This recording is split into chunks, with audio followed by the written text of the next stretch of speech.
Hello friends, स्वागत है आपका कैरियर विल स्टडी में।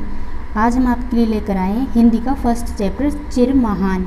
ये क्लास 6 का फर्स्ट चैप्टर है मंजरी का। तो आज हम इसका सॉल्यूशन करेंगे।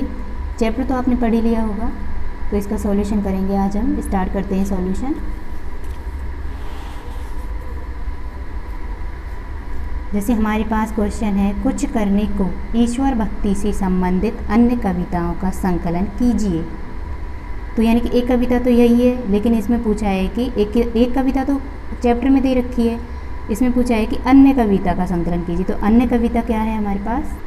अन्य कविता कोई सी भी ले लेंगे हम, लेकिन मैंने ये कविता ले ली है। ये कविता, हर देश में तू, हर वेश में तू, तेरे नाम अनेक तू एक ही है, तेरी रंग भूमि है विश्व धरा, हर खेल में मेल में तू ही तू है, सागर से उठा बादल बनकर, बादल से गिरा जल हो करके, फिर नहरी बनी नदियाँ गहरी, तेरे भिन्न प्रकार तू एक ही है, हर देश में तू, हर वेश में तू, तेरे नाम अनेक तू एक ही है, चींटी सा अणु परमाणु बना, हर जीव जगत का रूप लिया, कहीं पर्वत वृक्ष विशाल बना, सौंदर्य तेरा तू एक ही है, हर देश में तू, हर वेश में तू, तेरा नाम अनेक तू एक ही है। यह दिव्य दिखाया है जिसने, वह है गुरुदेव की पूर्ण दया, टुकड़ा कहीं और न कोई दिखा, बस मैं और तू सब एक ही है, हर देश में तू, हर वेश में तू, तेरे नाम अनेक तू एक ही है। हो जाएगी हमारी ये कविता। अगला क्वेश्चन है हमारे पास। अगला क्वेश्चन क्या है? विचार और कल्पना। संसार में मानव कल्याण के लिए कौन कौन उपाय किए जा सकते हैं? अपना विचार व्यक्त कीजिए। अगर आपको ईश्वर से संसार के कल्याण का वरदान मिल जाए तो आप क्या क्या करेंगे? ठीक है, आपको अपने विचार बताने, आप क्या क्या करेंगे अगर आपको ईश्वर वरदान दे दे संसार के कल्याण के लिए। तो हम क्या क्या करेंगे अगर ईश्वर हमें वरदान दे दे? तो ऐसे अनेक उपाय हैं जो संसार में मानव कल्याण के लिए किए जा सकते हैं। सबसे पहले हमें कुछ ऐसा करना चाहिए जिससे इस संसार में कोई भूखा न रहे, सबको भरपेट भोजन, पहनने को कपड़े और रहने को घर मिले। इसके बाद दूसरा प्रयास यह होना चाहिए कि संसार में सर्वत्र शांति और भाईचारे का माहौल हो, जिसके लिए सभी को मिलजुल कर प्रयास करते रहना चाहिए। अगर हमें संसार के कल्याण के लिए ईश्वर से वरदान मिल जाए तो सबसे पहले मैं गरीबी, दलितों, शोषितों तथा वंचितों का कल्याण करना चाहूँगा, ताकि उनके भी जीवन में खुशहाली आ सके और वे भी समाज में सबके लिए मिलजुल कर रह सकें। हमारे समाज में बहुत विषमता आ गई है, अतः मैं प्रयास करूँगा कि समाज में समता आए, कोई गरीब न रहे, कोई भूखा न रहे, सभी सुखी व खुश रहें, कोई किसी को न सताए, सभी मिलजुल कर रहें। हो गया? तो आप ये सब लिख देना उसमें। अगला क्वेश्चन है हमारे पास, कविता से। इस कविता में सत्य प्राण शब्द अच्छे गुण एवं सूचक हैं और अंधभक्ति शब्द दुर्गुण अर्थात अच्छे गुण का सूचक नहीं है। इसी प्रकार कविता को पढ़कर इसमें आए अच्छे गुण वाले शब्दों और दुर्गुण वाले शब्दों की सूची बनाइए। जैसे अच्छे गुण वाले शब्द हैं सत्य प्राण और दुर्गुण वाले शब्द हैं अंधभक्ति। तो अच्छे गुण वाले और दुर्गुण वाले शब्द लिखने हैं हमें। तो अच्छे गुण वाले शब्दों में हम क्या लिख देंगे?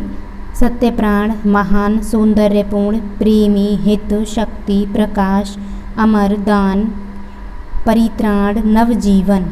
ठीक है। और दुर्गुण वाले शब्द भय, संशय, अंधभक्ति। हो गया। अब अगला क्वेश्चन है हमारे पास सेकंड, कवि विश्व में नवजीवन को विहान क्यों लाना चाहता है? तो इसका आंसर क्या है? मानवता की संपूर्ण सुरक्षा, सुख, समृद्धि और विकास के लिए कवि विश्व में नवजीवन का विहान लाना चाहता है। ठीक है। फिर उसके बाद अगला क्वेश्चन है, इस कविता का शीर्षक चिर महान है। आपको इस कविता का कोई और शीर्षक देना हो तो क्या शीर्षक देना चाहेंगे? शीर्षक लिखिए। ठीक है। इस कविता का नाम क्या है? चिर महान। अगर आपको बोला जाए कि इस कविता का कोई और नाम रख दीजिए तो आप क्या रखोगे? इसमें नवजीवन की बात हुई है तो हम इस कविता का शीर्षक क्या रख देंगे? इस कविता का अन्य शीर्षक हो सकता है नवजीवन का विहान। अगर आपको कुछ और लग रहा है तो आप कुछ और भी लिख सकते हो। उसके बाद फोर्थ क्वेश्चन है, निम्नलिखित पंक्तियों का भाव स्पष्ट कीजिए। फर्स्ट पंक्ति है, पहली पंक्ति, जग जीवन में जो चिर महान सौंदर्यपूर्ण ओ सत्य प्राण। हमें इसका अर्थ सादा शब्दों में लिखना है, तो सादा शब्दों में कैसे बताएंगे? तो इसका अर्थ सादा शब्दों में है, जो संसार रूपी जीवन में दीर्घकाल तक रहने वाला, श्रेष्ठ सौंदर्य से परिपूर्ण और हृदय में सत्य धारण करने वाला हो।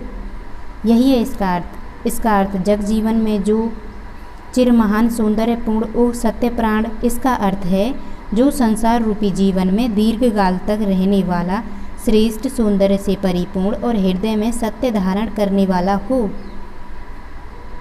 उसके बाद दूसरी पंक्ति क्या है? जिससे जीवन में मिली शक्ति, छूटे भय संशय अंध भक्ति। इसका हिंदी में अर्थ क्या होगा? सादा शब्दों में इसका अर्थ होगा, हे प्रभु मुझे ऐसी शक्ति दो जिससे मेरे अंदर भय, शक, संदेह और बिना सोच विचार के किसी के प्रति निष्ठा रखने की भावना का उदय हो।